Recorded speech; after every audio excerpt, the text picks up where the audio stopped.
Leo tulikuwa na challenge ya kupika na watu lazima wapikie mkaa. Kwanza kabisa hapo tulivyoanza nikasema washa mkaa, na mkaa unawashwa kama hivyo. Kienyeji. Ndo hivyo. Moto ukawaka pale kama kawaida yetu. Haya, tukatoka na kuku. Watu wametaka leo kula kuku. Chakula wamekichagua wenyewe.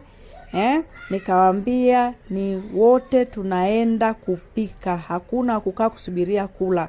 Haya, nikaanza kufundisha namna ya kumkatakata kuku pale. Shika vizuri. Baada ya hapo leta ndizi, weka hapo. Ishu ni kumenya ndizi.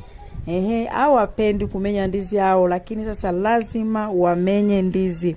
Basi kama unavyoona hapo kazi inaendelea, yani hapo kila mtu ameshika lake. Mimi napiga zangu mistari kama hivyo, wao wanamenya ndizi. Haya, ndizi yetu bwana inapikwa na vitunguu, karoti za kutosha, vitunguu vya kutosha, bamia na hoho.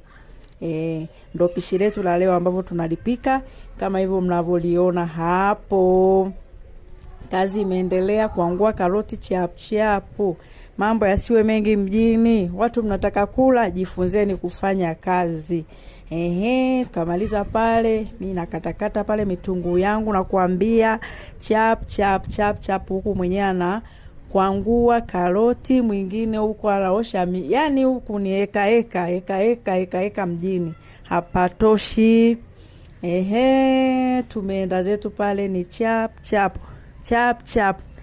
Hakuna kusubiria. Haya, tumemaliza pale, weka miviungo vyetu kama kawaida. Nikamwambia ndizi unaosha vizuri, unasugua mpaka usikie harufu ya ndizi. Tukamaliza pale kuweka tukabandika pishi letu, ndo kama hivyo limeelekea ukingoni. Karibuni mukule. Machalare tunaitaga ni